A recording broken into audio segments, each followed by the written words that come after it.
Hmm. Welcome, everybody. John Rosas here. Hello. Hello. Hello, TikTokers. How is everybody doing? That was my fake Irish accent. TikTokers. I like the way the Irish say their R's. Roisin. I'm keeping this. Hey, everybody. So, how's everybody doing today? John Rosas here to talk about Ukraine and the latest news. And as always, I didn't think there was a lot of news, and then I got a lot of news. So, what do? Oh, I got my hot tea with me today. All sorts of fun. Ooh. Hey, everybody. I am good today. We are not going to be using the new streaming option yet because it still ain't working. Still trying to figure it out. Thank you for the hat there, Mike Webb, and their mustache, and everybody else. So, how's everybody doing today? I know, busy week. Today, I think what I'm going to do is take the voice is marginally better today. I'm going to take the weekend off, for the throat, because I am noticing that it's been getting better and worse by the day, and I'm guessing speaking isn't helping. And there's a ton of news tonight. Exactly. I have a combo tea to help my voice. I went and got honey lemon tea because you guys had recommended both. So it's a honey lemon with probiotic in it, which I never knew teas had such things. And it may or may not be mixed with some green tea. I think it is. I've got some decaf green tea. So I use both. Hello from a plane. I didn't know you could access this kind of stuff on a plane. I thought it wasn't allowed. Like the plane stuff would only let you text messages and things. Thank you for that. For the heart there, Ellie. Or Eli, depending how you go. All right. Well, okay, guys. So what I'm going to do here is, of course, the lights are already going brighter and lesser here. Bizarro. I'm going to start talking about Ukraine the way we normally do it. I'm going to spend about 20 minutes giving you the news, and then we'll do our question and answer. And the way we're going to do this tonight is, in order to have a sharp break in not only news and not news, our hangouts at the end will be held in the Discord that we created about a week ago. You can find that at discord.aravosis.com, my last name. And we will continue the coffee chat, so to speak, afterwards there. Free for everybody, of course. And the other thing we're going to do is a lot of updates about the Trump search warrant today. I'm going to break at the end of Ukraine. We'll do our Q&A, of course, and then I will break and we will pick it up on Discord so that also at the same time, we're not just we're not mixing them, because some people don't want to talk about Trump. They want to talk about Ukraine. So we're going to do Ukraine here, and then we will finish and we'll go over there and talk Trump, just so you all know. So let's get started. It shouldn't be, there is no new way. This is the old way, Richard. It's just being evil. Actually, let me make a quick note here for my friends. It's still buffering. Okay, that's very bad. Very bad. All right, guys, let me get rolling. So the Saki Air Base, you remember the Russian attack on the airbase a few days ago. It did a lot of damage. According to the New York Times, an advisor to the Minister of Internal Affairs of Ukraine said that 100 people were wounded. 100 people were wounded in the series of explosions, and 60 Russian pilots and technicians were killed. No way to confirm that, but that would be a pretty significant impact to the Russians, obviously, if the attack in the airfield was that significant. I mean, we know it clearly did major damage. The airfield, just to remind everybody, was about halfway down here in Crimea. Crimea is the Ukrainian territory that the Russians stole in 2014, right? Airbase Saki Airfield right here near a town called Novofedorivka. I love that name, Novofedorivka. And there you go.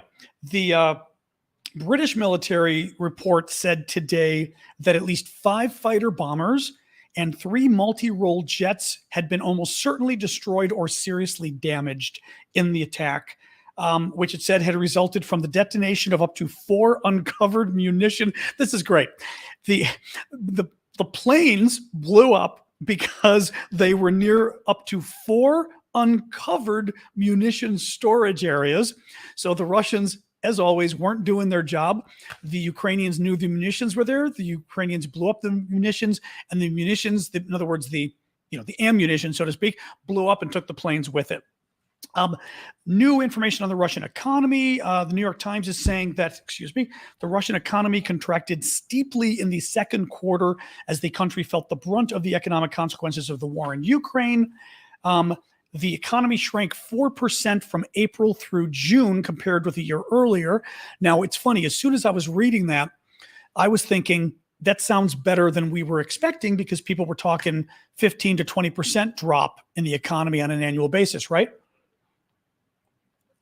And in fact, the article did indicate that the Russians are doing better than anticipated.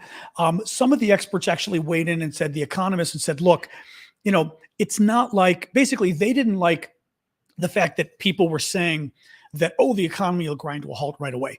And they basically said, you can't stop an economy like on a dime.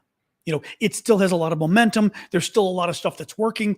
Shortages don't start. It was talking about shortages, equipment shortages, talking about how, like, in the next quarter, some of the equipment shortages may finally start kicking in seriously. So it takes a while it doesn't mean sanctions don't work.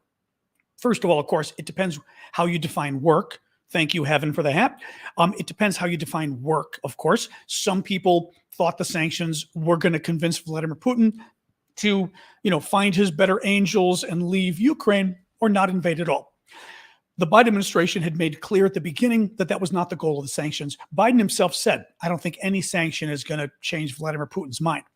The idea behind the sanctions was, I think, twofold. I would say, one, teach every country out there that you better not do this or you are going to be seriously punished. Putin may not worry about the sanctions destroying his economy, right? But even if the economy isn't at zero, it's not doing well. Other countries, China, for example, care a lot about economic growth, right? So you're trying to send a lesson to the world that if you do what Russia did, you will suffer a horrific price economically. That's the first question. Secondly, you are trying to make it very difficult for the Russian war machine to carry on. You're going after their money, which is why the U.S. and the allies went after the banks. We went after the money, not just in the banks, but also the Russian reserves, right? The reserve money the Russians had, which basically, thank you, Kathy, you could think of it as a piggy bank of sorts that they could spend on different things. Well, we all took half of the Russian piggy bank at the beginning of the war, which is making it a lot harder for the Russians as these months go on. The piggy bank's going to run out, and it's only a matter of time before it runs out. So the idea here of the sanctions was really, I think, to like I said, to show other countries what will happen to you if you try something like this. You better not. But B, to hurt the Russian economy going forward, so that maybe there's a that's funny. The YouTube, that's Michael checking in. I have no idea what's up with the YouTube video quality, by the way. People are saying it's bad, but it's claiming it's a good connection on my end, and I have no idea. Switch Wi-Fi networks. There's no way for me to switch it without losing the connection. Is it really bad, folks? Sorry, let me ask really quick. On TikTok, are you guys having just a horrific connection there? Let me ask you guys. Oh, you are? Oh, you're saying you're good right now. Okay. A lot of them are saying it's good right now, Syndicate. Okay, that's good. Syndicate was worried for you and sent me a message. Okay. Excellent. Thank you, guys. Appreciate it. You're in good shape. So there you go. A few more statistics. Retail trade declined about 10% in Russia, while wholesale business activity fell 15%. The economy will have a deeper contraction next year and not return to growth until 2025, the Russian central bank said. The bank forecast that inflation would be 12 to 15% by the end of the year. And, it isn't exactly hyperinflation, but 12 to 15% inflation is not great either. So, we'll see. There was more Russian shelling today in the vicinity of the Zaporizhzhia nuclear plant. Just to remind folks, the Zaporizhzhia plant is around here, okay, more or less around here. Zaporizhzhia, the town, is up here. Zaporizhzhia, the region, is here.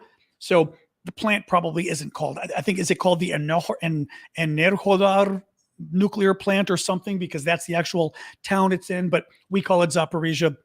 That may actually be the name, but also because it's easier. So here's the deal. The Russians have occupied the nuclear plant. They did back in March, okay? And what, for some crazy reason that I don't quite understand. Well, no, I do understand. I do understand. What you got going on here, actually, this, I think I'm finally figuring it out today. Because what I was trying to figure out was, with the Russians controlling the nuclear plant, why do they keep bombing near the nuclear plant? Right? I mean, they control it. But I think there's two things going on. First of all, the Russians control the nuclear plant here on the water.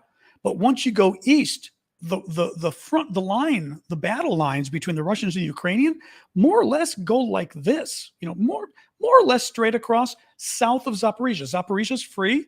South of Zaporizhzhia, the Russians control. So my guess is you've got battles going on, I'm just going to guess here, but east of the plant, where you've got some conflicted lands. And for whatever crazy reason, the Russians keep firing and hitting an area near the plant. Now, it happened again on Friday, today. And this was from New York Times as well. New York Times finally did a really good story walking through the dangers for this particular plant.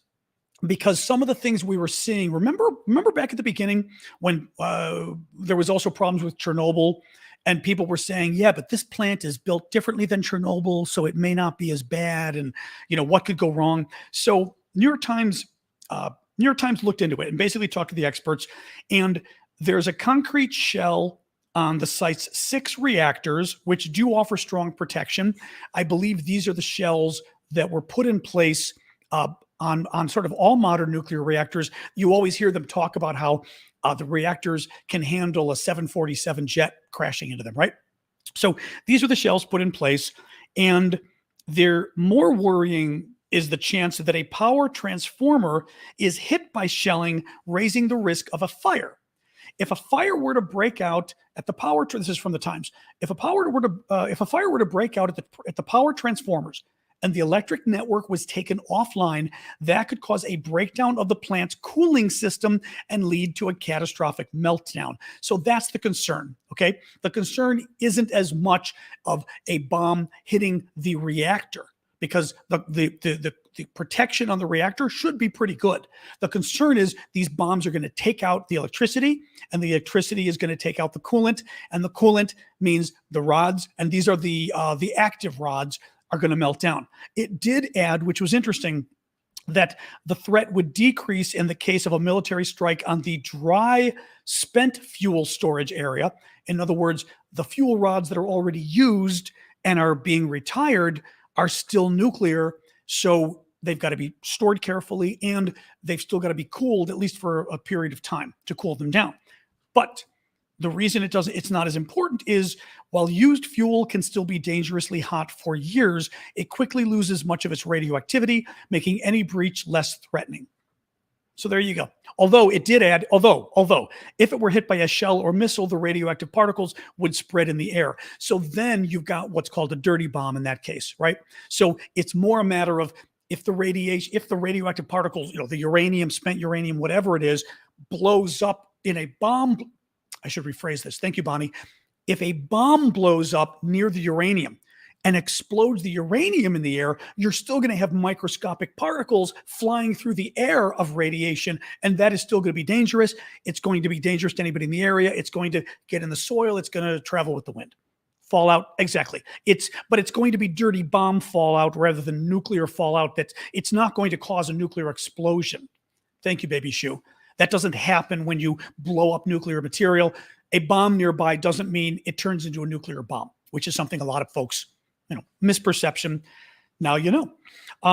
This was interesting too. The staggeringly high rate of Russian casualties in Ukraine means that Putin may not be able to achieve one of his key war objectives, seizing the entire eastern region of the country this year, according to officials in the Biden administration and military experts. Now, go back to the beginning of the war, okay? We've got Ukraine here.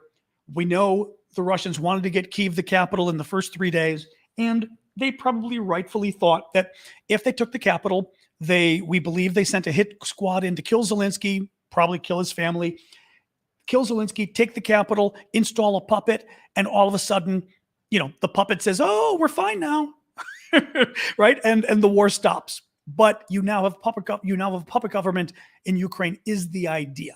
Okay. Well, they gave up on that. Ukrainians fought like honey badgers, pushed them back. Then the Russians thought they were going to take Kharkiv, the second largest city in Ukraine, 1.5 million people. Didn't do too well with that either. The Ukrainians pushed them back. Now, what the Russians did, right? They still invaded all of this. They already controlled Crimea from 2014. They invaded this, and now the Russians control around here, going down here, a front line. Mind you, what I'm pointing to is to the border. This is all Russia here. Okay, so to the border, more or less this. So all of this is in Russian hands. This especially, the Russians were hoping to control 100% and hold a referendum by the fall that they would annex it and claim it as part of Russia. This region is called the Donbass. It is comprised of two sub-regions. One is Luhansk, which is more or less right here. One is Donetsk, which is more or less right here. Luhansk, the Russians control most of it, 98%, something like that. Donetsk, the Russians did control about 50%. I don't know if they're up to 60% right now, but they're not getting much farther than that. And we've talked about that previously. The Russians are having a very hard time going any further in the region. And what the Biden administration is saying, and the military experts were telling the Times, is that part of the reason is the staggeringly high rate of casualties, wounded and deaths both. Casualties, interesting. Casualties in military terms, I always hate that they do this, but in civilian terms, a casualty is somebody who died. In military terms, a casualty can be wounded, it could be dead. So you've got to always pay attention when people use those terms to what exactly they're saying. According to the Biden administration, they're talking about both. Now, they're saying that 500 Russian troops are killed or wounded every day, which is considered significant. It is who is this? This is a quote from somebody. Yeah. Undersecretary of Defense for Policy of the Biden administration at the Pentagon says that I think it's safe to suggest that the Russians have probably taken 70 or 80,000 casualties, meaning deaths and injured, in less than 6 months. He added that U.S. believes the Russians have taken 20,000 deaths versus about 50,000 injuries. Now, 5,000 of the deaths we believe are in the Wagner, what do they call themselves? The Wagner mercenaries, the Wagner mercenaries. Other news, more British MLRSs arrived in Ukraine. These are the rocket systems that are not unlike the HIMARS, a little bit different. They run on tank tracks, for example, rather than wheels, some things like that, but otherwise very similar. More of those are arriving, so that's a big good deal. Okay, sorry, just checking. The Melitopol mayor. Oh, this is good. So Melitopol, Ukrainian town down here. It has been occupied by the Russians for a while now. Okay, so Melitopol, the mayor of Melitopol, and this would be the good mayor. Okay, not the Ukraine, not the Russian, not a Russian collaborator, but a real, Ukrainian patriot, so to speak. Hang on.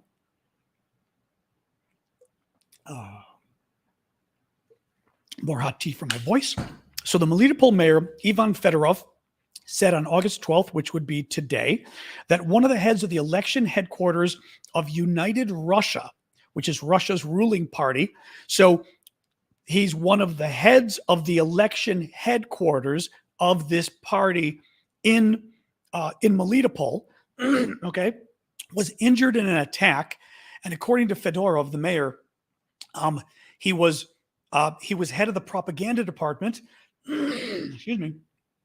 He said, basically, he was badly injured in a guerrilla attack. It was the partisans that got him. And remember, the partisans are the local citizens who take up arms and pretty much do it secretly, so nobody knows they're actually combatants, but they're private citizens who, go work on the auto factory by day, and at night they take their orders from Ukrainian intelligence. And they've been really good. I mean, mostly I would say it's more been happening down here, closer in Kherson, but Melitopol is getting it as well, which is great. And they've been blowing up Russians who are administering the occupation, but they're also have been blowing up quite effectively Ukrainian collaborators. In other words, Ukrainian traders who have agreed to work for the Russians to help them occupy the region.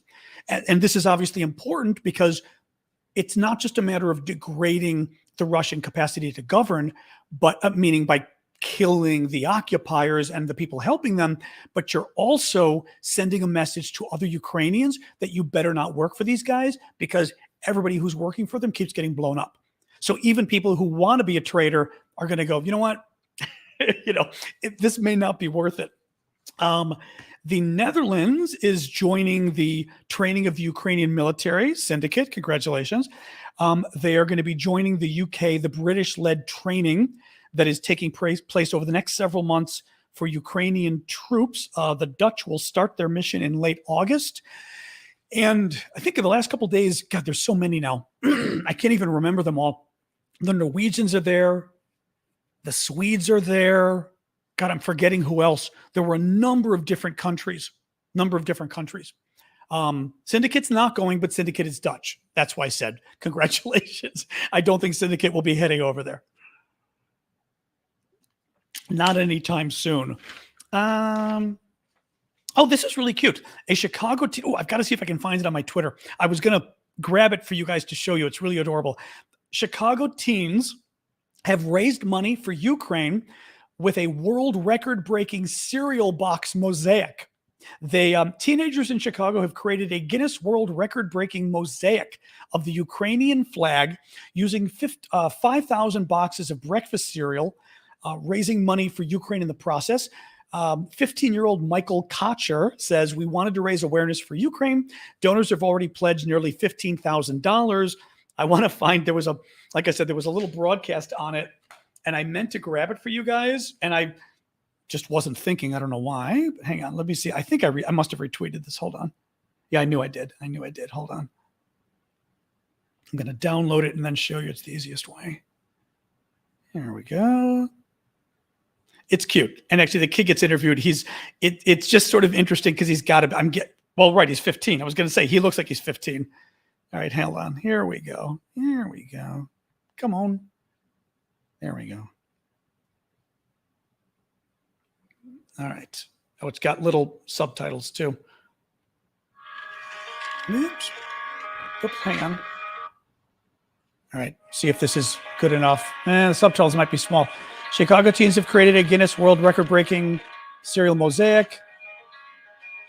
Looking at the Ukrainian flag made out of approximately 5,000 cereal boxes. The previous record was 4,000, so we broke it by a big amount. 5,000 boxes of cereal gifted by Kellogg's formed a massive Ukrainian flag.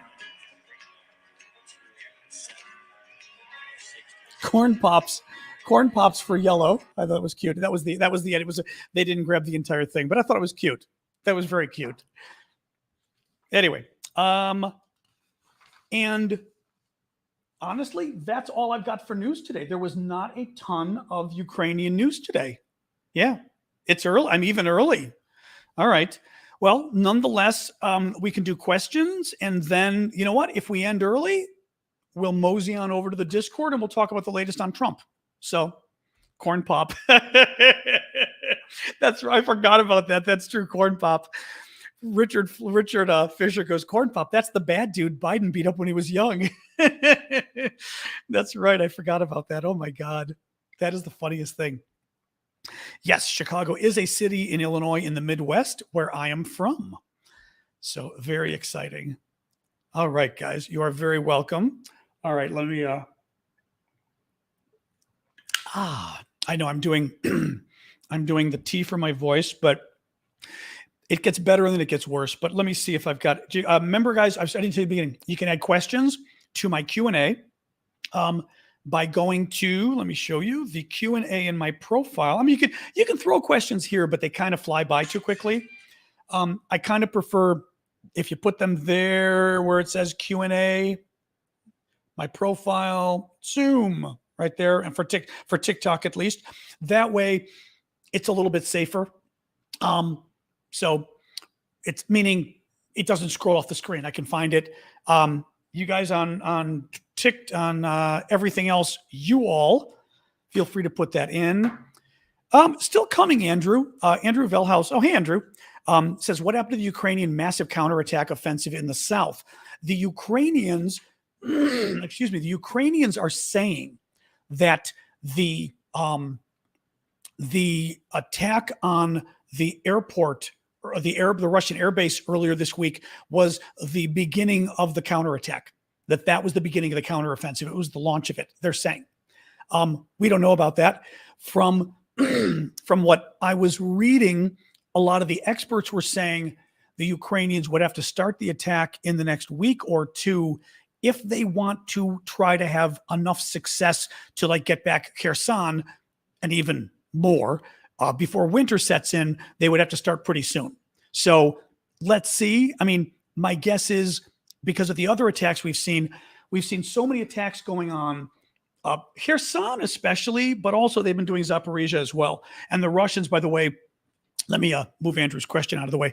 The Russians have been getting increasingly worried about Zaporizhzhia as well. Initially, we were all thinking the Ukrainians were going to counterattack just in Kherson and then maybe go here, maybe go south, right? Now the Russians, in addition to moving, now the big hotbed is over here in the east. The Russians have been moving troops and equipment, tanks and things down south. They were originally going to Kherson. Now they're moving them to the Zaporizhzhia region as well. So the Russians think the counteroffensive is going to happen in both areas. My guess, and whatever that's worth, but my guess is the Ukrainians are going to continue to hit command and control. They've been hitting, which has been military headquarters. We know they've been hitting ammunition, and they continue to hit ammunition. And then finally, they've been hitting the bridges. And they've been hitting the bridges, particularly over the river here, because, as I've said multiple days, I've told you guys this, but if you're new, you wouldn't know. The Russians tend to be south of the river and east of the river, okay? This river cuts all the way through Ukraine. So the Russians are over here. This is where the Russians occupy, more or less here, like I said, south of here, along the river, and then they cut across the river. So you have a portion of Ukraine right here where the Russians are actually across the river. Well, as I've said before, if the Russians are across the river here and the rest of the Russians are on the other side of the river, what do you want to do? You want to hit the bridges so these guys are trapped. So these guys can't get reinforcements. They can't get new tanks. They can't get new ammunition. They can't get food and water. But they also have nowhere to run. That if the Ukrainians invade from the north, these guys are pushed up against the river and, they can swim, but that's about it. So very long answer to what Andrew was asking, but I think the Ukrainians have clearly been softening things up, and this latest stage has been just hitting the bridges again and again and again. And, they're going to invade when they're going to do the counteroffensive when they do it, but all of this is clearly the prerequisite for it. So they may not feel they've hit enough of the prerequisite yet, You sound anxious, Andrew. You're waiting. I think we're all anxious, to be honest. But hang on a sec. I know, Andrew. That's why I'm giving him a hard time. What else we got here? Elise, no, we can't. We're going to Discord. Let me look for if you guys have put any Q&A questions here. Sorry. TikTok, Q&A. Oh, I've got a Discord. Sorry, it's got my Discord video popped up. Q&A. Can I be unmuted on your Discord, please? If you're a good person, you can be. Robert Christensen, not sure why you were muted, but I will save this. And assuming you weren't one person who was really, really, really bad, who's not coming back, I will send this to Syndicate, and most likely you can be. Let me see what else we got here. How long do you think Putin can or will keep the war going? Oh, I think he'll go for years. I mean, look at it. Look, when the Russians invaded Afghanistan, they were there for 10 years. I mean, hell, we were in Iraq and Afghanistan ourselves for 20 years. I mean, the Russians, I think, can go for a very long time. The Discord is discord.aravosis.com. Aravosis is my name. You can find it in my profile, but discord.aravosis.com. I think Putin can stay as long as he wants. I mean, the Russian economy, the thing is, it's a dictatorship. So to some degree, the economy goes into the tank. He doesn't care. No pun intended, but it goes right. The economy drops. He doesn't care. People are suffering. He doesn't care. As long as it doesn't affect his grip on power with, the military and maybe the security services, I think he's just going to keep going. I think he can. Yeah. I mean, Doro's saying the same thing. I think he can go for years. Now the question is, can he go for years? Right? It's sort of when your mother says, when you say, can I have a cookie? And she goes, I don't know. Can you? Right? Whether the Russian military can handle it for years is another question. I mean, there's some talk, for example, the Russians may have problems in the next few months alone, that their military is just overtaxed. They don't have enough reinforcements. The reinforcements coming in are bad. In other words, they're getting guys from prison. They're getting amateurs who are getting, a couple days to a couple weeks training, and they're throwing them at the front. These are not your best military, soldiers to have. So I still think no matter what, Putin's going to keep fighting, even if they're doing a horrible job and even if they don't have enough equipment. But yeah, I think he's just going to keep fighting. And the sanctions will be winnowing away at them as well. But it's a dictatorship. In a democracy, it's a little harder to keep fighting. Here's the thing with Iraq and Afghanistan too. It's not as if we had, the entire country saying, oh my God, we have to get out of Iraq and Afghanistan. This is outrageous. What is our government doing? And the evil, maniacal presidents of both parties said, haha, we are dictators and we're never leaving, right? You still had decent support for the wars. It wasn't like we were rising up in opposition in that sense. If you rise up in opposition, do the Russians have to cave as quickly as the Americans would? No, because they're a dictatorship. So I think it can go on. But you're right. The soldiers can start to quit. I mean, that was one thing. One person I read had said, they weren't predicting it happening, but they also weren't saying it wasn't going to happen. And they said, it'll be interesting to see just then in the next couple months. Even, by the way, they said mid-August to late August, it would be interesting to see how the Russians are doing.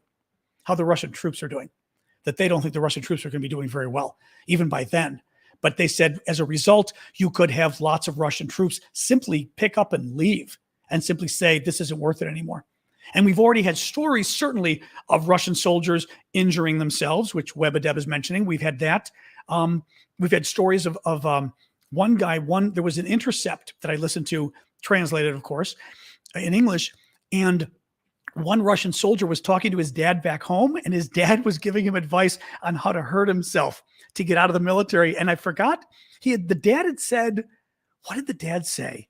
I think the dad was saying about shooting himself in the foot was too obvious or something. And they know when that happens that you're guilty or whatever. But the dad was recommending he break his arm.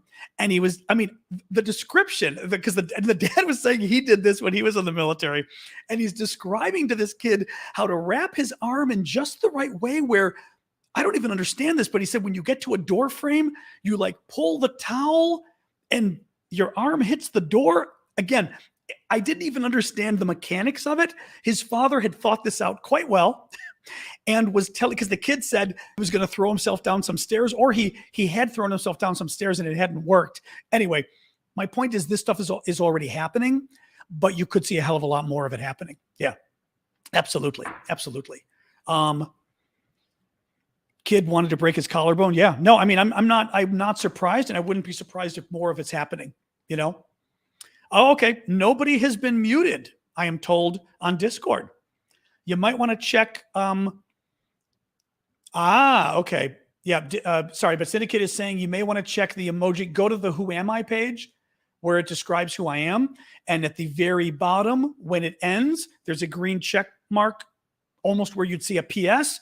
And if you don't check that, you can't see the rest of the the Discord, he thinks maybe that's the problem. I know, great fatherly advice from a Russian deserter father to his Russian deserter son, keeping it all in the family. It's so heartwarming, so heartwarming. How did Chicago come to be Midwest instead of Mid-North? I don't know. That's a good question, though. That's a really good question. I have no idea. Well, it is funny, actually, because Midwest makes no sense. If you look at the American map, it doesn't really. All right, I'm pulling this up. Since it was a legitimate question, or it's a funny question, but it's actually a good question. Chicago, where I am from and where I was born and raised, and very nice people come from Chicago. It's, it's a little strange because, oops, I forgot Google does that. I'd have to show you on the map, but the Midwest, well, it's midway between the East. Actually, I would say the Midwest is almost midway between the East and West if you look at the map, because it goes to the Dakotas, and the Dakotas start to get you west, but it's pretty much in between. It could have been called the Mideast as well, but it's clearly a different mindset. We're not East Coast, but we're not West Coast either. I mean, the mindset is totally different in the Midwest. So I don't know. We could have just been called the central states would have made more sense, I think. Do you think China will see the lack of intervention as a green light for Taiwan? I mean, lack of intervention where? We did intervene, right? I mean, we're not intervening with military, although we said all along, right? I mean, that we weren't going to intervene here, but Biden said outright that we would intervene in Taiwan. And so, but also, I would argue it's not like we didn't intervene. We didn't intervene with troops, but we came down like a hammer on Putin in terms of economic sanctions. And we had somebody at the very beginning, hey, Eric, we had somebody at the very beginning, I'm talking like in March or so, when I was first doing these lives to talk about the Ukraine war. And he said he was born and raised in China. And we were talking about the sanctions and everything else and the lessons. And he said, I'm telling you, as somebody born and raised in China, the number one thing the Chinese government cares about is the economy, the number one. So therefore, they are worried about sanctions. He said, even in terms of choosing between America, Europe, and the Russians, he goes, America and Europe, way more important to the Chinese economically than the Russians. The Russians don't matter. So I would think that China would be looking at this and saying the world came down, the developed world where the economy, I mean, sure, you got the economy in India, but most of the economy is still us. The developed world came down on the Russians like a ton of bricks, and the same thing could happen to them. If I were China, I'd be worried. I'd be very worried. I'd be worried that the economic support from the US is going to be never ending, and frankly, NATO, and that the economic pain is going to be horrendous, absolutely horrendous. I mean, I look at what we import. So much of what we import in this country, 90% of like the goods in little local stores and stuff are often Chinese. That'll hurt us with higher prices, but it'll hurt China because we're such an export market for their stuff, as is Europe. So, anywho, boy. Well, Sean, when you get to be prime minister of the world, you can put sanctions on America. So, what else we got here, guys? Looking for questions here. People are still debating the Midwest. You started a whole discussion there on whether the Midwest is the middle or not. Congratulations. Let me find more here. Only one person on TV today revealed you have to have a need to know to access classified documents. Let's talk about that afterwards, but that's a really interesting point because I was a little bit surprised, by the way. General Hertling, who's the general I really like, who's a former tanker, former head of the U.S. Army in Europe, he was talking today and saying that once you get to top secret SCI clearances, right, you got classified, well, confidential, but classified, oh my God, confidential, secret, top secret. And I mean, you could say top secret SCI. It's actually top secret and SCI or whatever. It's hard to explain. He was claiming that once you got to the SCI clearances, which are the really high ones, which I had, by the way, when I worked on arms control issues. So quite literally, I was dealing with nuclear secrets. So I know what I'm talking about. once you get to that level, he was saying you also have need to know. But I watched that and went, that's not true. Need to know always applies to classified information. Unless I'm wrong here. I mean, correct me if I'm wrong, somebody, but I would bet my life on this 99.9%. You always have to have need to know, even if you are just dealing with a secret clearance or confidential information. You don't get it if you don't have need to know. I know it always lags like 8 or 10 seconds here, but he said that he claimed it was only the top secret level. And I went, that's not true. That's not. Thank you, Clint. I appreciate that. Yeah. Okay. That's what I thought. I thought that was the case. I think Hertling it's funny too, because he wrote a really good thread on the whole classification process, which was great, and the different levels and everything else. But he was wrong on that one. Yeah. Yeah.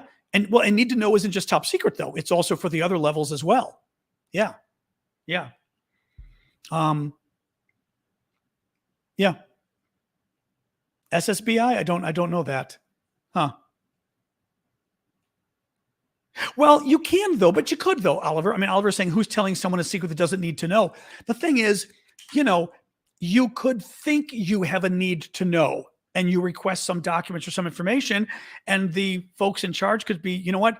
You don't have a legitimate reason to know. There's no reason for you to need, to know that. Now, part of the reason here is, first of all, it makes it harder for you to get the information. That's the whole idea, right? If it was simply, as long as you got the clearance, you can access anything, then you literally could access anything. They don't want that. They want it to be, yes, you've got a secret clearance, but you can only access secret information that you have a need to know, so that if you try to get information you don't need to know, somebody will jump in and go, wait a minute, what's going on here? So it's to set off alarm bells. It's to stop you from getting it. It's all sorts of reasons. So that's why. But yeah, I mean, somebody might try to find out information they don't need to know. I don't know. I'd have to think of a case of when that would be, but I know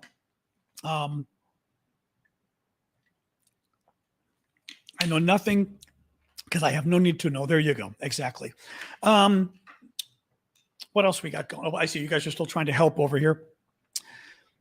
The problem is the storage in Florida and taking away. Well, see, you're all trying to goad me into this. We are going to talk about Trump. And actually, if we're done with Ukraine, I can end early and we can go over to the Discord. But I'm trying to keep the Trump stuff different from the Ukraine stuff. Because we think TikTok's algorithm may not be a fan. So of switching back and forth between the topics like that. Do I speak Greek? Milaur archeta ελληνικά, αλλά όχι τόσο, γιατί δεν έχω κανένα με το οποίο μπορώ να μιλήσω. Close enough. That was, I speak enough Greek, but not so much anymore because there's nobody I can speak Greek with. And my mother speaks English with me. And my grandmother is gone. And the grandmother would have been great. You would like to buy some of my merchandise, go over to aravosis.com and buy all the merchandise you care to buy. Thank you. Do you think America and China are about to be in a war? Nope, not at all. Not at all. Folks bring that question up a lot, and I'm always surprised because I don't quite see where the concern is. You know what I mean? Like why there's such a level of concern about, not concern. I mean, I'd be concerned too if America and China were going to get into a war, but why there's such a level of concern that America and China are about to get into a war.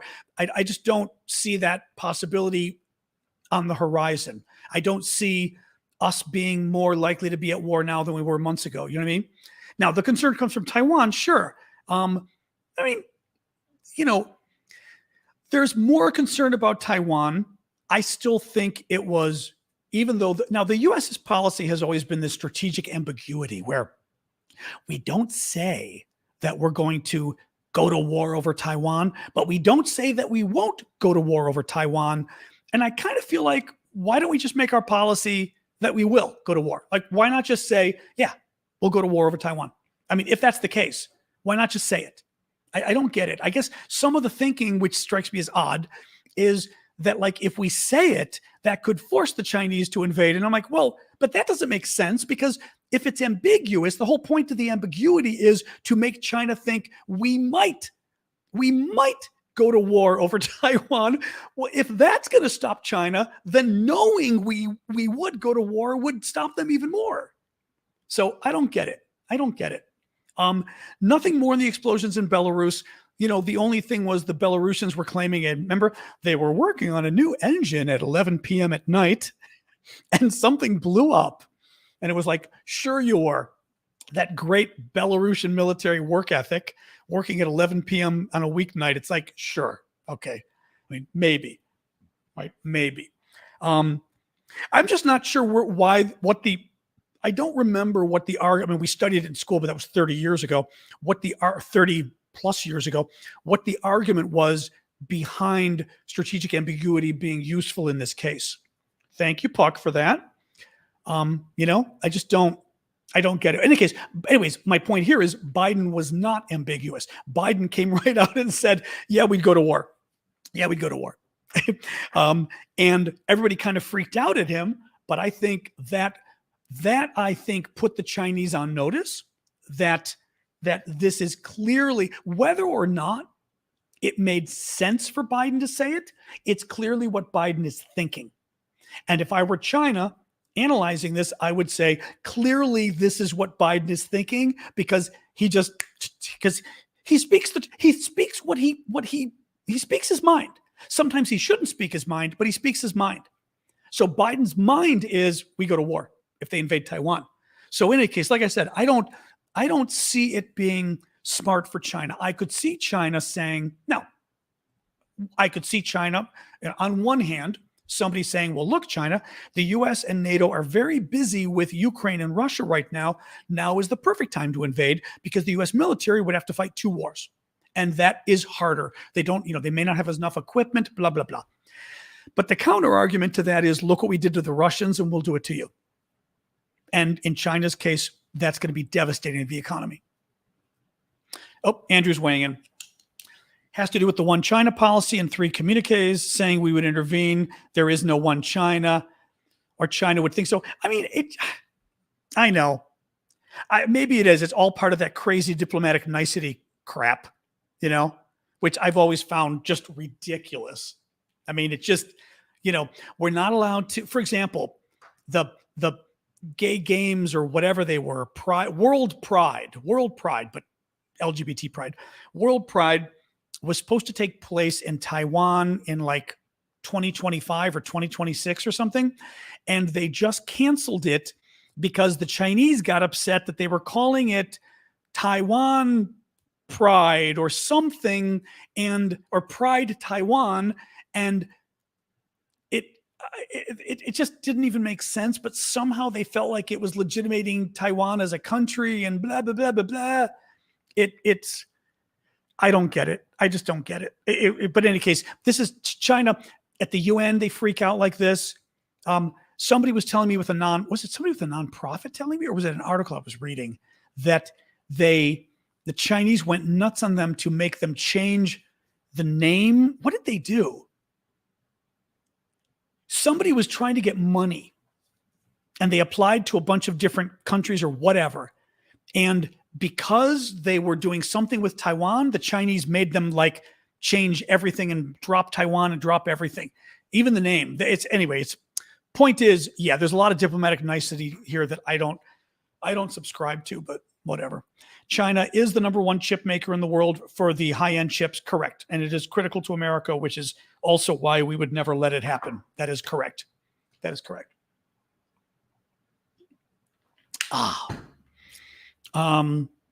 What else we got there? Hi there. Okay. Could you, let me see. Well, did we get any other questions here, guys? Let me see. Ambiguity is perceived as weakness, not strength. Well, it depends. I mean, the point is, it depends by whom, excuse me. If a country, I guess I'm trying to think of when it's useful. Excuse me. Yeah, I know. I'm being careful. I'm trying to think of when it's even useful. Sorry, this is driving me nuts today. Although the hot tea is breaking up here, but it's making it harder for me to speak. But I'm trying to think when in foreign policy you even want to be ambiguous. I'm just not sure what the point is. I get why it helps, but I still don't get, I don't get the, yeah. Yeah, I don't think, well, Lori, we can talk about that later. I want to get gross here, but what is going on is it's loosening things that are already there. Not to go through the details here, but that's that's what's going on. I didn't get much sun today. It's funny. Maybe I'm red or my light's looking redder today. We'll talk about Trump in the next segment.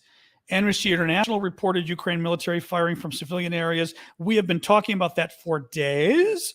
And what we found was Amnesty was exaggerating in essence. And a number of their local amnesties, including Poland. Who got an amnesty's case just yesterday was I talking about? There was some other amnesty that really took them on yesterday. Either I was reading or I was telling you guys about. I don't remember here. I don't remember. I changed my chair. I moved my chair. You guys told me to get a better chair. I moved my good chair over here today. Yeah. See, I listened to you guys. You tell me about the right tea. You do have to accept the check mark. Yes. You have to go to the who am I. You go to the who am I and you read to the very bottom of the who am I. Beyond the explanation, there's a second green check mark, and that's the one you click. And in principle, that's supposed to magically open up the rest of it for you. If that doesn't happen, let us know, and maybe Syndicate can help you or something. The Swedish co-founder, but there was some other, it was the Swedish co-founder, but some other, now I'm forgetting. I thought there was another amnesty that weighed in. There was another amnesty because I tried to download, somebody uploaded a poor version of their letter. Another amnesty office weighed in today. Shoot. Hold on, I'm looking for this. I don't think I retweeted it. It was another amnesty office today. Yeah. The Canadian branch of Amnesty International blasts leadership over Ukraine report, which, quote, failed on several fronts, had insufficient context and legal analysis, particularly given the nature of Russia's aggression. So that's Amnesty. Oh, here it is. Yeah. Press release from Amnesty Canada. Yeah. So there you go. I knew there was something else. I'm TikTok famous. When did that happen? Why? Because the Russian trolls hate me? That we knew. They've hated me for a while. Anyway, yes. So it was Amnesty Canada where they waited too. So Amnesty International's in real trouble for Moose on Squirrel on what they did with this report, because basically they accused the Ukrainians of working out of civilian areas, and the Ukrainians were like, we're literally fighting for cities the Russians have taken over. We're trying to take our cities back. Where the hell do you think we're going to be fighting? In cities. Are you daft? And again, the fact that the head of Amnesty's office in Ukraine, who'd been there for 7 years, she resigned over it and said she told them about the problems with the report. They didn't listen.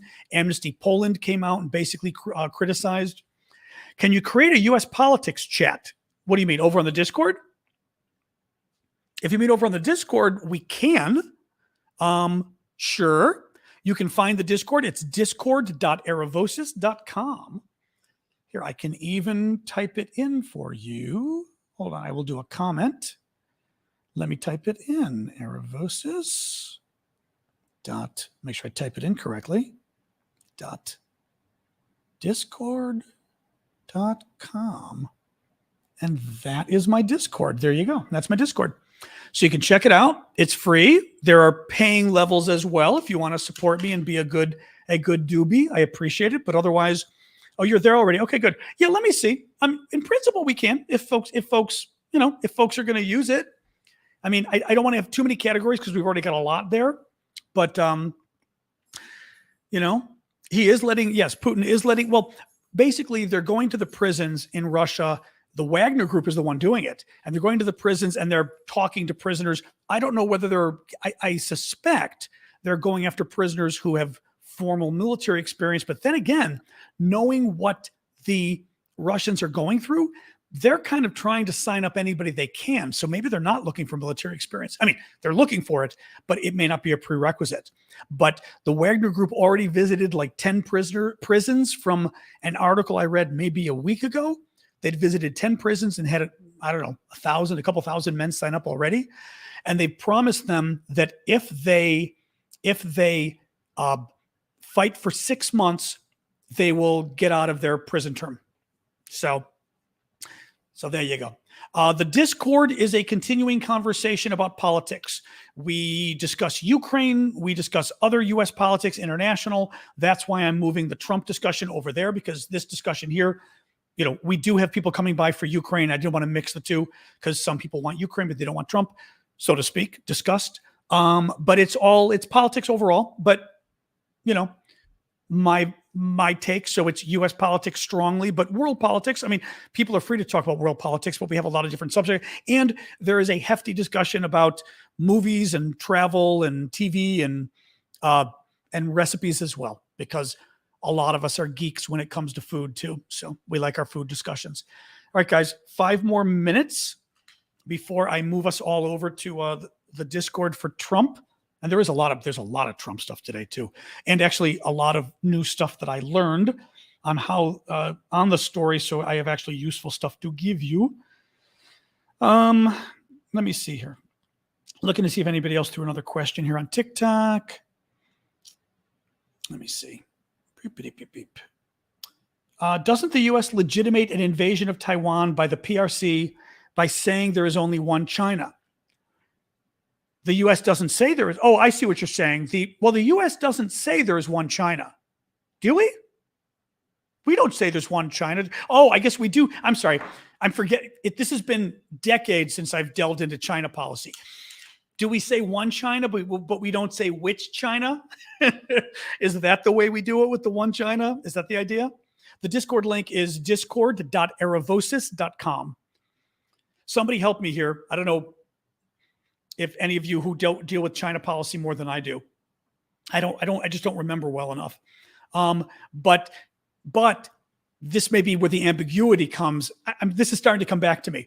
If we say there's one China, the ambiguity is also, is that China, Taipei or Beijing, right? So I don't know that we really give them much more of an argument by saying it, because again, if we're being ambiguous by which China we mean, which country is the one, I mean, that's the thing, Chris. I think we know it's BS anyway. I mean, it's just obviously China is Beijing, whatever. I don't want to get myself banned off of TikTok for this, but that's true. I should say this. Yeah, sorry about that. So we are going to leave in a couple minutes. The channel specifically in my Discord, I've set up a channel that you scroll down to, and it says something like John's After Show or something like that. Let me pull it up, and I will show you all. But that's where we're going to go, and we're going to talk about Trump in a minute. Hang on. Yeah, you scroll down, and you get to the video channels. Here we go. You scroll down, you get to the video channels, and some folks are already there, and you get to John's After Show is the first one. Max and Nordic Warrior and Pale Rose are already there. I will be there. We've got the video working. You guys can't do video or audio, but you can type just like here, and I will have the video show you guys. See, so you scroll down to voice channels, and there it is, John's After Show. Jump right in. Oops, see, more folks are, look at people just move over. You even got more. So yeah, so it's aravosis.discord.com. You've got to, so yeah, I will now make this my Discord explanation for folks since you're going over. Once you go over, the only 2 things you will see if you haven't been before is the Who Am I section and the rules. Click the Who Am I, and I mean, you can read the rules, but either way, you got to agree to them.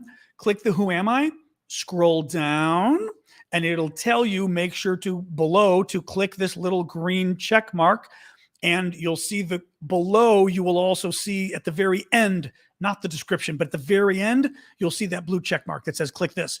And that blue, I will even show you that while we're at it, just to make it easy.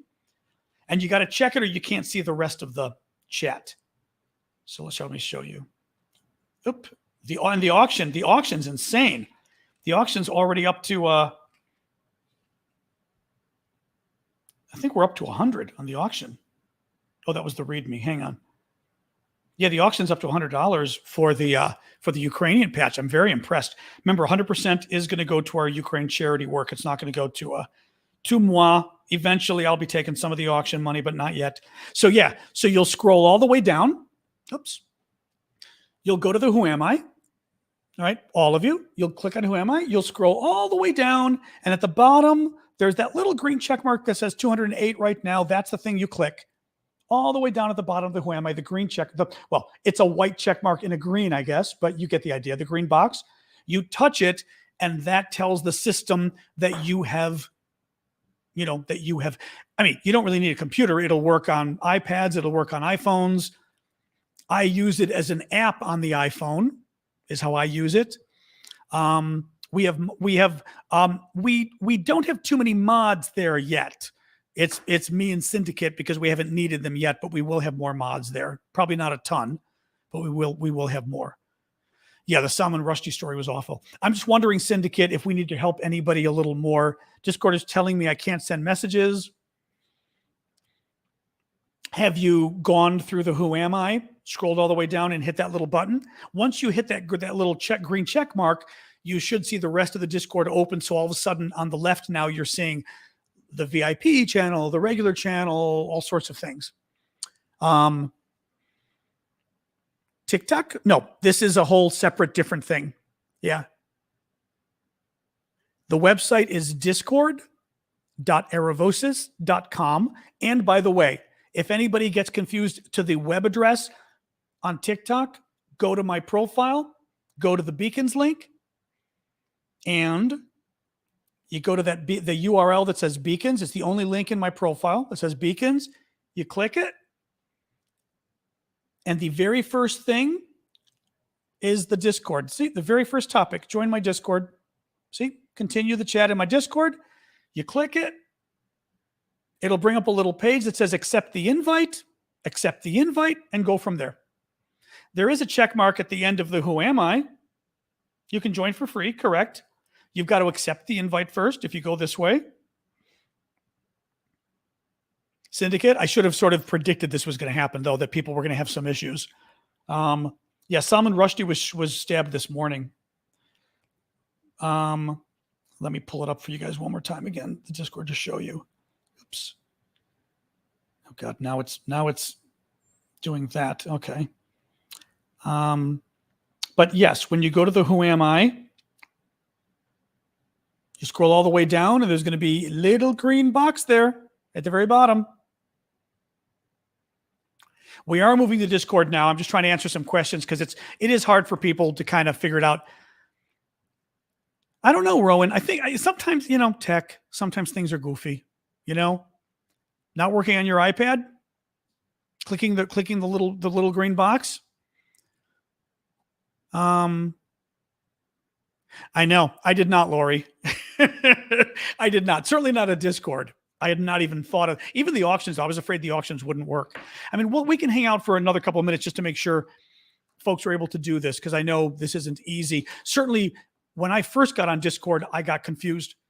When I did it last year, I was getting very confused as to sort of where I was and what was going on. I'm going to continue doing the TikTok lives. Absolutely. I'm just trying to separate out things like the Trump discussion from the Ukraine discussion.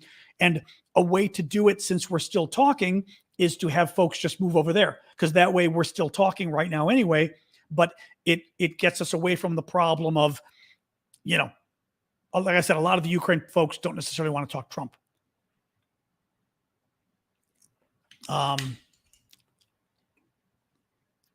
And Syndicate, if you want, although you're probably helping people over there, I don't know if you want to jump over to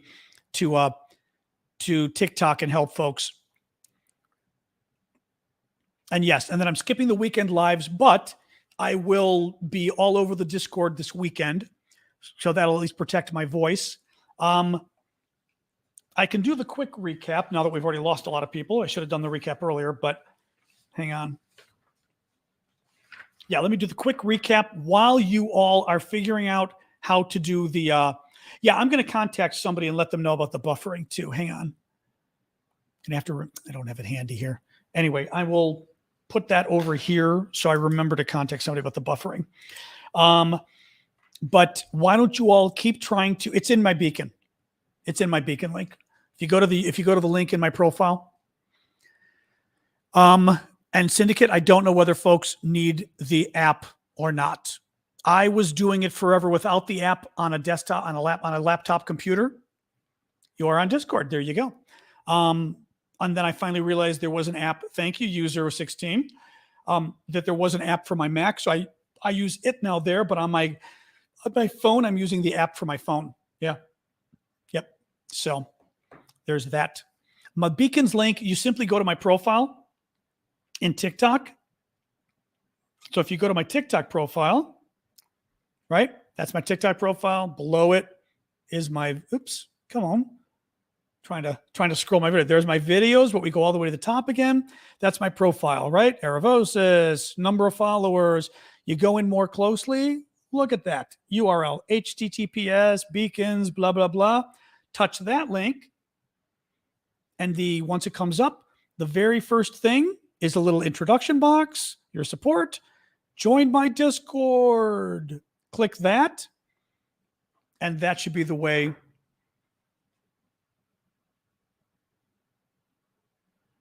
Yeah, well, I just sort of assume, honestly, a lot of people don't use click in things on the web anymore. Like, for example, check out my new store. These are with these kind of services, and that's not a bad idea, though, that people may not, that newer people to the web or whatever may not realize that it is that you got to click it. It's a fair point, but typically that's how these things work: is that each box is a new thing to click. So now you know for the future. Oh, sorry, user 1649, blah, blah, blah. Sorry, let's see how folks are doing. Yeah, the app is better, Syndicate is saying, so try to use the app if you can. All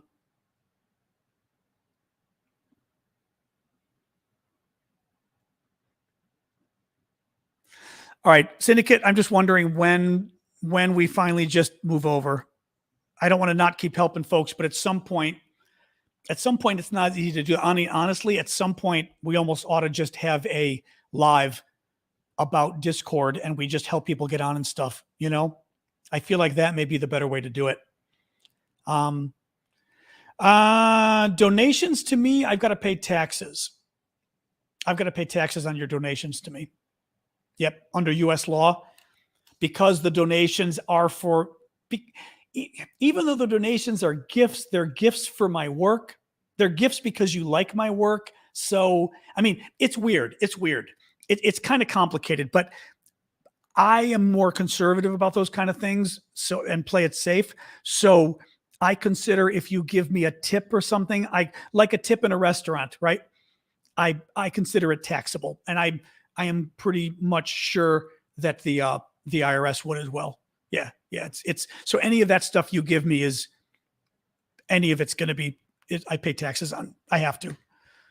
And like I said, I'm pretty sure the IRS would agree. So I don't play games with it.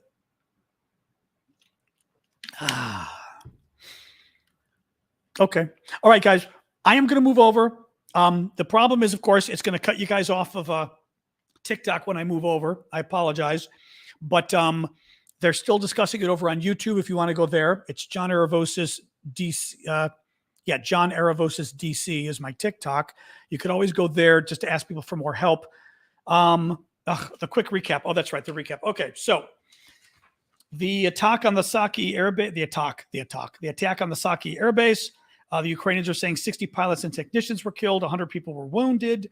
The Russian economy contracted 4% year to year. Economists are saying it should contract much more next year. Russian shelling today in the area of the Zaporizhzhia nuclear plant. Concerns that if not that a shell will hit the plant, but that a shell will hit the electrical generators, which eventually could cause a meltdown. Crazy high rate of Russian casualties, 500 troops killed or wounded every day. U.S. says 70 to 80,000 total casualties, including 20,000 Russian war dead. More British MLRS rocket launchers are coming, or rocket systems. The Melitopol mayor says that the resistance has killed, or at least has severely injured, another collaborator near Melitopol. The Netherlands is joining the training of Ukrainian forces in the UK. Chicago teens raised $15,000 for Ukraine by doing a flag out of cereal boxes. Okay, and the rest is Trump. Yeah, see, there wasn't a ton of Ukraine today. All right, guys, I'm heading over. I'm going to sign off of this. We may very well hold a live in the future just to get folks over to Discord so that at least it's sort of a helping session in case folks can't do it or whatever. It may not be a terrible idea. After you hit the green check mark at the bottom, it should turn on the rest of the Discord. Then you go back and hit the picture of my face. Not hit my face, but hit the picture of my face. That's a fair question, though. Yeah, like I'm going to hit some guy name in Russian wanting to. Yeah, I don't think I'll be accepting the request from any Russians to do any sharing here. So you go to the bottom, you hit the little green button, okay? You scroll back to the top, and you want to hit, actually, you don't even need to scroll. The upper corner there with the 3 or 4 lines, you hit it, and now you're able to see all the options. So fair point. We may want to write something like that explains to people. Maybe I will in the future, something on the bottom. But you will see those 3 or 4 lines at the top. And when you hit them, it now should show you everything, not just the who am I. You now should see lots of different options, and you can scroll down and see all sorts of other things, okay? All right, guys. I'm going to sign off here. I promise we'll help you another day to do this. It's going to be a learning curve over a period of time, okay? All right.